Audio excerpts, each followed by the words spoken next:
ఇదే లగ్నానికి 5వ ఇంటి అధిపతి, 6వ ఇంటి అధిపతి కలిసి ఉన్నా లేదా వాటికి పరస్పర వీక్షణ ఉన్నా వీరు అప్పు గురించి ఎక్కువగా ఆలోచిస్తూ ఉంటారు. ఈ అప్పు తీరట్లేదు అనేసి, లేదా ఆరోగ్యం గురించి ఎక్కువగా వీరు మనోవ్యాకులత అనేది తీసుకుంటూ ఉంటారు. అదే 5వ ఇంటి అధిపతి, 7వ ఇంటి అధిపతి పరస్పర సంబంధం కలిగి ఉంటే వీరు భర్త అయితే భార్య మీద కానీ, భార్య అయితే భర్త మీద కానీ విపరీతమైన కోపము, ద్వేషము అనేది ఏర్పడుతుంది. స్నేహితుల మీద వచ్చి మనం ఏమి చెప్పినా వాళ్ళు మనల్ని సరిగ్గా అర్థం చేసుకోలేదనే ఒక మనోవేదన అనేది వచ్చేస్తుంది. భార్యాభర్తల మధ్య కూడా పరస్పర సంభాషణ అనేది మనోవేదనతోనే కూడి ఉంటుంది.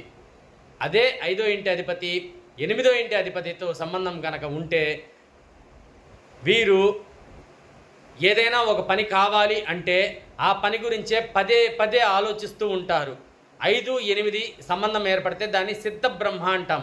అదే పని కావాలి కావాలి కావాలి, ఈ పని జరగాలి, అది మంచా చేయడం అనేది ఆలోచించకుండా వాటి మీదనే ఎక్కువ ఉత్సాహాన్ని వాళ్ళు పెట్టుకొని మనసును బాగా వ్యాకులత చేసుకుంటారు.